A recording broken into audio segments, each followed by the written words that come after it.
IQ. He understands the sport. He looks at it in a mental sense. He knows what he needs to do. Fight. Crawford gonna have to stay consistent and win out. Gonna have to get ahead and stay ahead. You know what I mean? And then also looming is the controversy. Can Crawford win a close decision? I could never win a close decision. Crawford has the same, but I just feel like Crawford's ring eye coordination is better, and he has more fire in the body left. He wants it more, in my opinion. Lennox Lewis explains why he thinks Terence Crawford has what it takes to beat Canelo. He points out that this fight will be decided more by strategy than by physical strength. Crawford's ring IQ, footwork, and ability to adjust during a fight give him the advantage. Lewis believes size won't matter because Crawford's smart tactics and sharp decision-making allow him to take control and neutralize bigger opponents. That's why he sees Crawford outthinking and outperforming Canelo.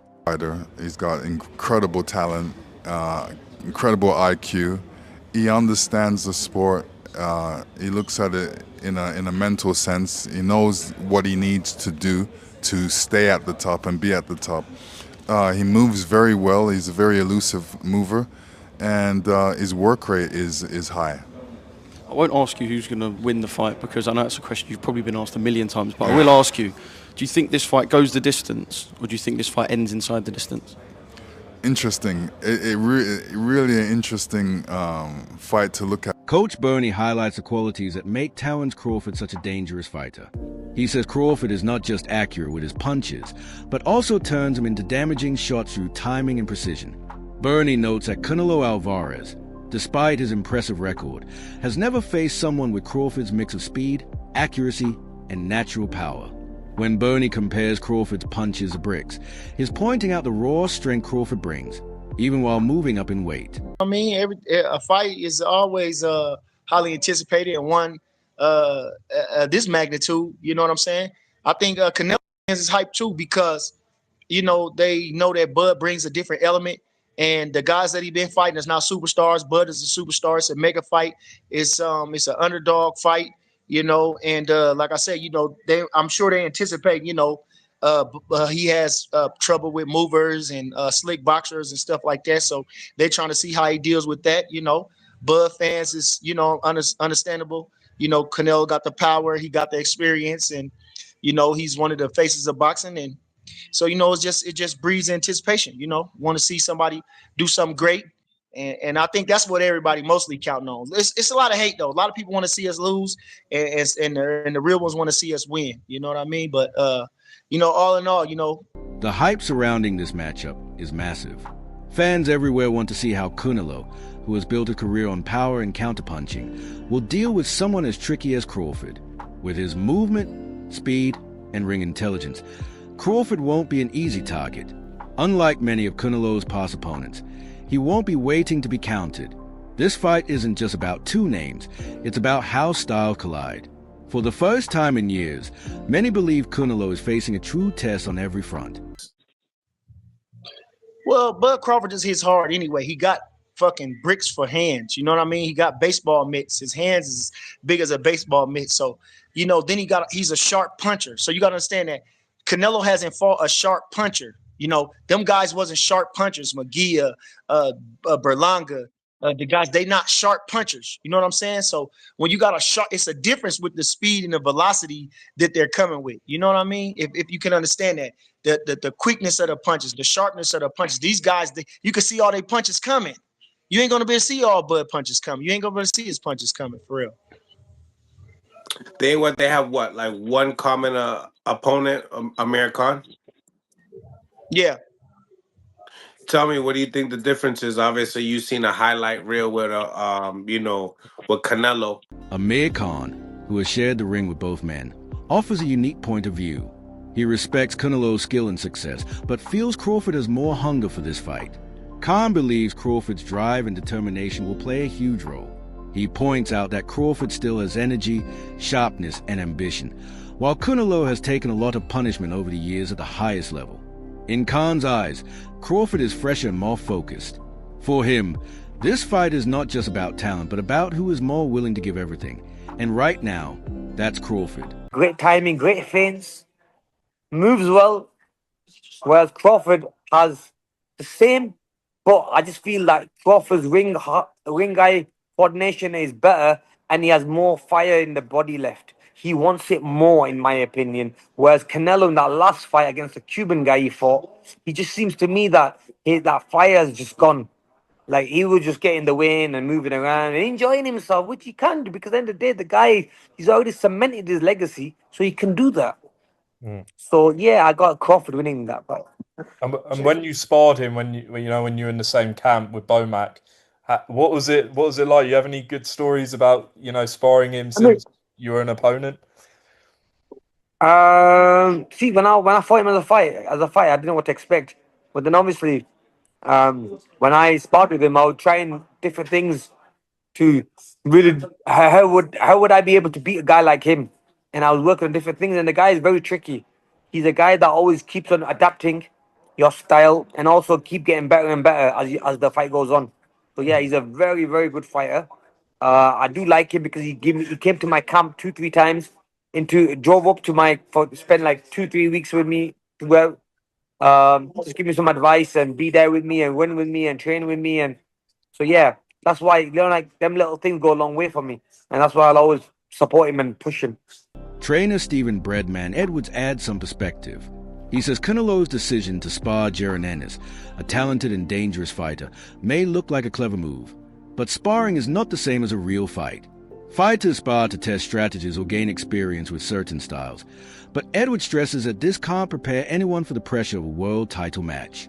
In front of millions, under the lights, the intensity is very different.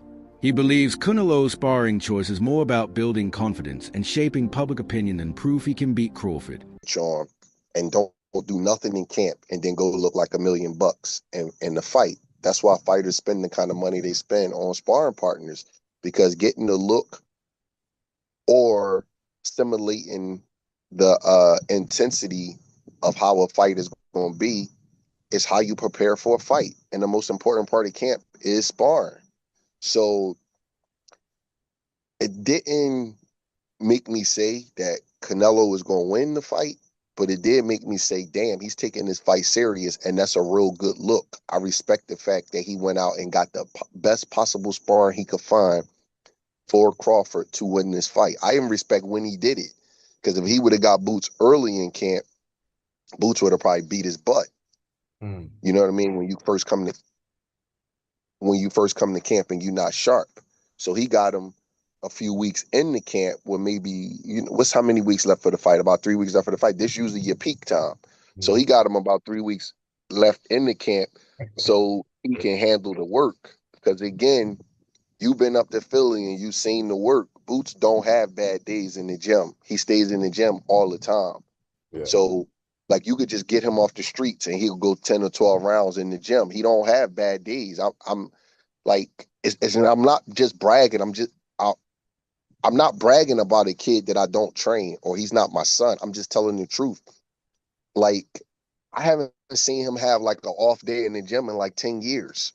You know how sometimes a guy don't look good and you be like, oh, okay, he not doing his best. He really don't have them days. You know what I mean? And the crazy part about it is he does more than 3-minute rounds and he never sits down. Like, never. Also concerned about Canelo's decline in speed and movement.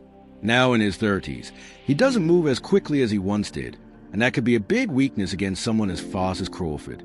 Canelo's strengths have always been timing, counterpunching, and cutting off the ring, but questions about his stamina and mobility are increasing. If he cannot keep up with Crawford's quick footwork and constant angles, he could spend the fight chasing instead of landing. Power alone won't be enough if he can't set his feet and find the right position. Moves, as Canelo's maybe not had as much experience with that since moving to 168. Usually he's the smaller guy fighting some of the bigger guys. But that's not all this is. This is a message that Canelo is looking to replicate exactly what Terence Crawford has in his arsenal, has in his tool set, because everybody has wanted to see the Boots Ennis versus Terence Crawford fight because it's a stylistic matchup that is very interesting. Both guys fight out of both stances. That's right. Boots will fight out of southpaw and orthodox. Both guys are very good using their defense to create offense. Boots, one of the best at Philly shelling, catch countering, being able to do it out of both stances, has a beautiful check hook out of southpaw. As orthodox fighters throw their left hook, he comes over the top with his. And why would Canelo be looking for someone that could throw a beautiful lead hook and a backhand as a counter punch, rolling with their defense back to their offense? Oh, wait, because that's what Terence Bud Crawford does so well. Boots is explosive. He's got great counterpunch timing. He's got good awareness. His feet are good. He can walk you onto punches. He can lead the dance going first, not just looking for his counterpunches, but underrated, I think, in his aggression to lead the exchanges. This is a perfect get for Canelo. And I'm not even trying to play the one side or the other. Canelo fans, Crawford fans, you're going to think whatever you want to think. But the reality is, getting this kind of sparring is a massive deal for Canelo. It's going to give him probably the best look you could get for Terence Bud Crawford outside of sparring Terence Bud Crawford. I can't understate how important even just a couple of days working with Jaron Boots Ennis is going to be for Canelo, just to see a bit of the tempo, a bit of that switching of stance, because let's be honest, there's not many guys that Canelo has fought that have fought out of both stances and done it as fluidly as Boots Ennis or as Bud Crawford will do in their fight. One issue people are pointing out with Canelo Alvarez is a drop in his speed and movement. Now in his 30s, he doesn't move around the ring as quickly as before, and that could be a real problem against a fast, mobile fighter like Crawford. Canelo has built a career on sharp timing, counterpunches, and cutting off the ring. But with age, more questions are being raised about his stamina and footwork. If he can't keep up with Crawford's constant movement and sharp angles, he might spend the fight chasing someone he can't pin down. That puts him in a tough spot because relying only on power won't work if he can't set it up. Many fans and experts are watching closely to see if Crawford's speed and mobility will expose this weakness in Canelo's game. Although he's holding back, you can tell. People are saying his legs, they look slower than usual, and Canelo has always been someone who's always had very slow feet. Even when he was down at 154 pounds, something that plagued him throughout the course of his career is he's just had very slow feet, you know, like cement sometimes on them. That's one of the weaknesses of Canelo. And obviously now, he's, how old is Canelo? 35 years old, 34, 35. They got to be, they were slow in your mid-20s. They're definitely going to be slow now in your mid-30s. Before we follow up on that, just have a look there really, really quickly on screen. Please, if y'all could, hit the like, hit subscribe, hit the notification bell. It literally takes like 2 seconds. We're only a couple of subs off 26,300. I want to get 30k. Please, if you could help me out, I'd appreciate it. But yeah, Canelo's always had slow feet. But I think this is the bigger... I think a lot of people are more worried about this now because he's going to be in there. Essentially, he's going to be in there against someone who is really... I mean, it's obviously Crawford's last fight was at 154 pounds, but like... He's really a welterweight. You know, he did look a little bit undersized at 154. He's going to look completely undersized at 168. But the size difference, the size, you know, thing out of the equation, the speed difference is going to be vast because Crawford's always had good feet. He's always had fast feet. And if you think Canelo's feet look slow against someone like William Skull, a big, bulky 168-pounder who, at the end of the day, was just running around the ring, he's going to look even slower against Crawford. And a lot of people are saying, just based upon that training footage, oh, it's now a 50-50 fight, you know, I'm running with Terence Crawford, or that's who I'm going to go with. At the same time, analysts remind fans that this is still a major risk for Crawford. Moving up in weight to face a natural bigger fighter like Canelo is no easy task.